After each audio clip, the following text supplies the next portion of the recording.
આજે આપણે ધોરણ 12 આંકડાશાસ્ત્ર વિષયના પહેલું જ ચેપ્ટર છે જે સૂચકાંક આપણને આપેલું છે તેનો 1.1નો દાખલા જોવાના છે। શરૂઆત કરીએ આપણે દાખલા નંબર 1થી। રકમ વાંચીશું પેજ નંબર 15 ચોપડીના। દાખલા નંબર 1।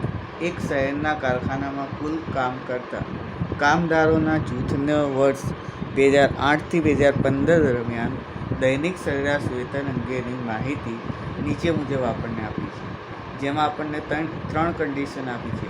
પહેલી રીત આપી છે આપણને અચલ આધારની રીત, જેમાં આધાર વર્ષ 2008 લેવાનું છે। ત્યારબાદ બીજા નંબરમાં આપણને આપ્યું છે કે પરંપરિત આધારની રીત। ત્યારબાદ ત્રીજા નંબરમાં આપણને આપ્યું છે કે વર્ષ 2011 થી 2013 દરમિયાન દૈનિક સરેરાશ વેતનની સરેરાશને આધારે વર્ષના વેતન તરીકે લઈ અચલ આધારે સૂચકાંક મેળવો। એટલે સિમ્પલ જ છે, રકમ વાંચીને ગભરાવાની જરૂર નથી।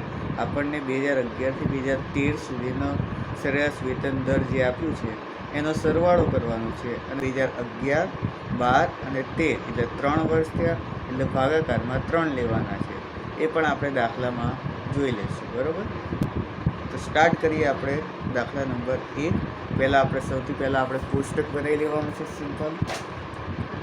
જે કોષ્ટકમાં પહેલું ખાનું આપણે વર્ષનું લખીશું, ત્યારબાદ દૈનિક સરેરાશ વેતનનું લખીશું જે આપણને રકમમાં આપેલું છે। એના પછી આપણે અચલ આધારની રીતનું કોષ્ટક બનાવીશું, જેનું સૂત્ર આપણે લખીશું કે I બરાબર P1 ભાગ્યા P0 ગુણ્યા 100, બરાબર। ત્યારબાદ પરંપરિત આધારનું કોષ્ટક બનાવીશું, એટલે કે એનો એક ખાનું બનાવીશું। એનું સૂત્ર આપણે મૂકીશું કે ચાલુ વર્ષ ભાગ્યા અગાઉનું વર્ષ ગુણ્યા 100। ત્યારબાદ ત્રીજી કન્ડિશન આપી છે, જેમાં સરેરાશ વેતન દરના આધાર 297 અને 2013નો છે 313, એટલે ત્રણેયનો સરવાળો કરશું અને જેટલા ટોટલ વર્ષ હોય એટલા વડે આપણે ભાગાકાર કરવાના, બરાબર। એટલે 293 વત્તા 297 વત્તા 313 ભાગ્યા 3 સંખ્યા છે તો ભાગ્યા 3, એટલે આપણને 301 જવાબ મળશે। 100 એ જ સૂત્ર જે આપણે આગળ લખ્યું એ જ અચલ આધાર સૂચકાંક I બરાબર P1 ભાગ્યા P0 ગુણ્યા 100, બરાબર। આ વ્યવસ્થિત તમારે લખવાનું છે, મારે રીત્યા નથી એટલે મેં આ રીતે લખ્યું છે, પણ તમારે વ્યવસ્થિત લખવાનું। ચલો સ્ટાર્ટ કરીએ। આપણને રકમમાં સૌથી પહેલું વર્ષ આપ્યું છે 2008, જેનો દૈનિક વેતન દર આપ્યું છે આપણને 275, બરાબર। સૌથી પહેલાં રકમ લખી લઈશું, ત્યારબાદ આપણે ગણતરી આગળ વધારવાની। ત્યારબાદ 2009, એનું દૈનિક વેતન આપ્યું છે 284। એના પછી 2010, એમાં આપ્યું છે આપણને 289, 2011, 293,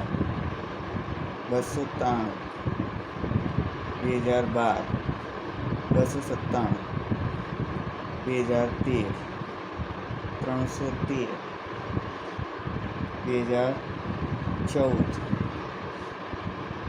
2014માં આપણને આપ્યું છે 328, 2015 છેલ્લા વર્ષમાં આપણને આપ્યું છે 345, બરાબર। ચલો રકમ લખી લીધી। હવે આના આધારે આપણે દાખલાની ગણતરી કરીએ। સૌથી પહેલાં અચલ આધારની રીતે ગણતરી કરીને જવાબ મેળવીશું। તો અચલ આધારની રીતનું સૂત્ર શું છે? P1 ભાગ્યા P0 ગુણ્યા 100, બરાબર। તો અહીંયા આધાર વર્ષ આપણે કયું લેવાનું છે? 2008। 2008નો દૈનિક વેતન પણ 275 જ છે, તો અહીંયા જવાબ શું આવશે? 100 જ આવશે, બરાબર। કેમ કે 275 આપણે દૈનિક વેતન લેશું અને આધાર વર્ષ આપણે લઈશું 275 ગુણ્યા 100, તો ઉપર નીચેની સંખ્યા ઉડી જશે તો વધશે 100, બરાબર। ખ્યાલ આવ્યો? કેમ કે દૈનિક વેતન પણ સેમ છે અને આધાર વર્ષનું પણ સેમ છે।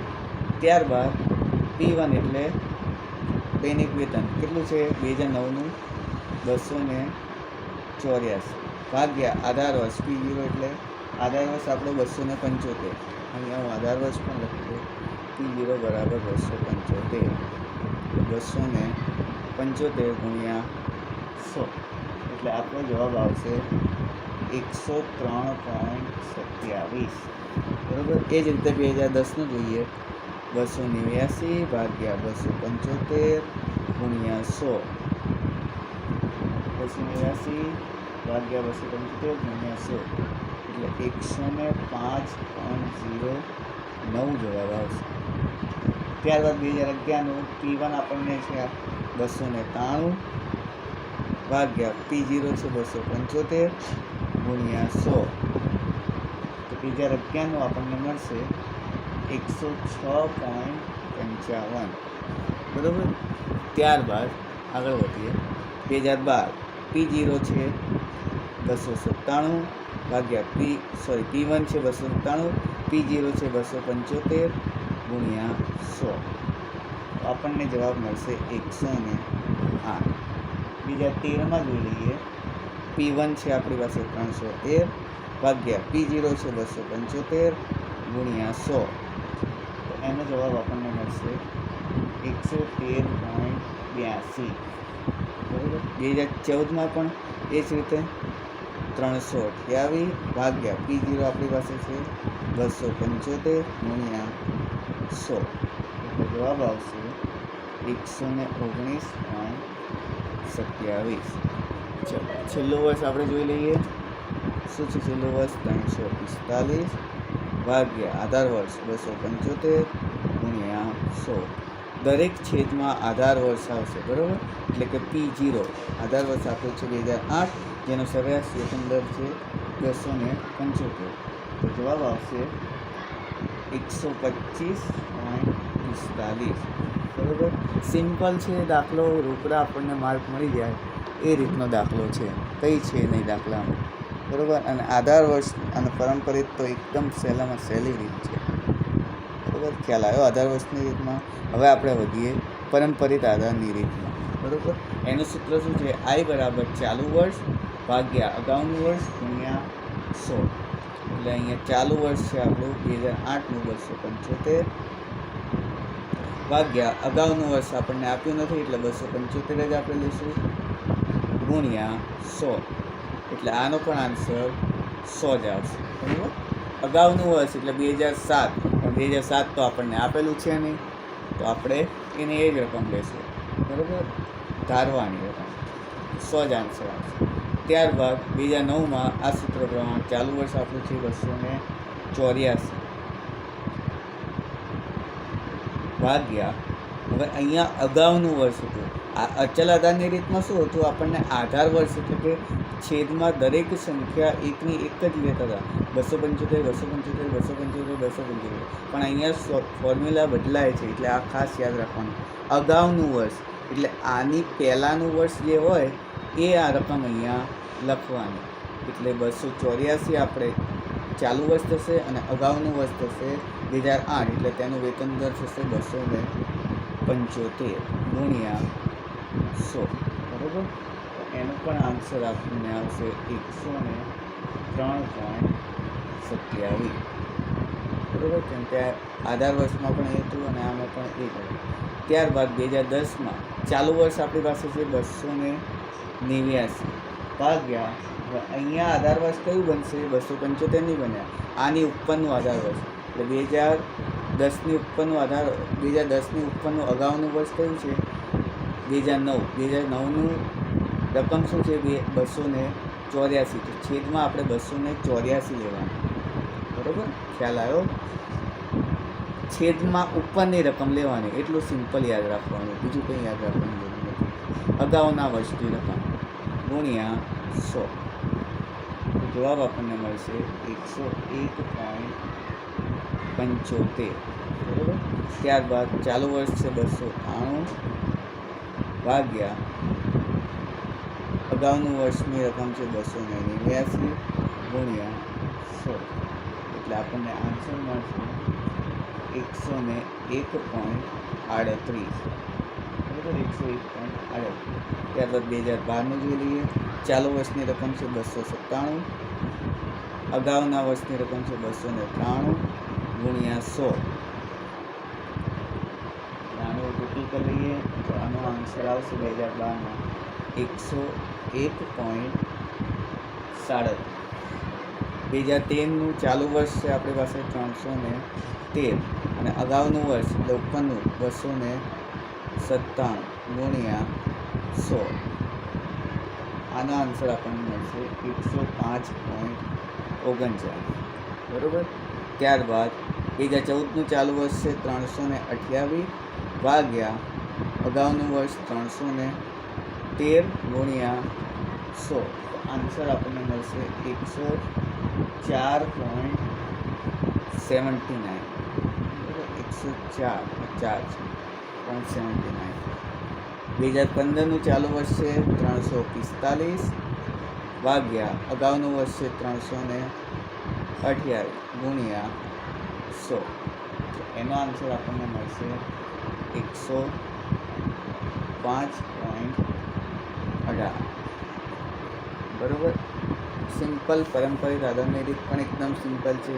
ખાલી ફોર્મ્યુલા આપણે આ યાદ રાખવાનું છે કે આમાં આપણે આધાર વર્ષ લેતા હતા એટલે P0 છેદમાં દરેક રકમ સેમ આવતી હતી, જ્યારે પારંપરિકમાં આપણે અગાઉનું જોવાનું. બરાબર. ત્યારબાદ સરેરાશ વેતન દરના આધારે આપણે ગણતરી કરીએ. સરેરાશ વેતન દરના આધારે આપણે રકમ કેટલી મળી? P0 આપણને મળ્યા 301. બરાબર. એટલે P0 આપણે છેદમાં 301 જ મૂકીશું. P0 બરાબર 301. આખી ગણતરીમાં જ્યાં જ્યાં છેદમાં આપણે રકમ મૂકીશું ત્યાં આપણે 301 મૂકીશું. એટલે અચલ આધારની રીત આપણે જે રીતે કરીને એ જ રીતે એમાં આપણને આધાર વર્ષ કહી દીધા હતા, પણ આમાં આપણને આધાર વર્ષ ગોતવાનું કીધું હતું. એના પછી આપણે સૂચકાંક મેળવવાનું છે. બરાબર. તો આપણે આધાર વર્ષ મેળવી લીધું એટલે કે P0 મેળવી લીધું, 301 મળ્યો. ચલો ફોર્મ્યુલા મૂકીએ. એ જ ફોર્મ્યુલા P1 ભાગ્યા P0 ગુણ્યા 100. તો અહીંયા શું થશે? 275. હવે ઘણા લોકો અહીંયા 100 આવ્યા, અહીંયા 100 આવ્યા એટલે ડાયરેક્ટ અહીંયા બી 100 મૂકી દે, પણ અહીંયા એ રીતે કરવાનું નથી. અહીંયા છેદમાં 301 મૂકવાના છે. બરાબર. ભાગ્યા 301 ગુણ્યા 100. એટલે આનો આન્સર આપણને મળશે 91.35. ત્યારબાદ બીજી સંખ્યા P1 આપણી પાસે છે 284. એટલે સરેરાશ વેતનનો દર 284 ભાગ્યા ફરીથી છેદમાં 301 જ મૂકવાના. દરેક રકમમાં 301 જ છેદમાં મૂકવાના P0ની જગ્યાએ. બરાબર. ગુણ્યા 100. જવાબ આપણને મળશે 94.35 અથવા 36ની આસપાસ. બરાબર. ત્યારબાદ 2010નું જોઈએ. P1 છે 289 ગુણ્યા 100 અને છેદમાં 301. 2010નો આપણને આન્સર મળશે 96.01. ત્યારબાદ 2011નો P1 છે આપણી પાસે 203 ભાગ્યા P0 છે 301 ગુણ્યા 100. 2011નો આન્સર આપણને મળશે 97.34.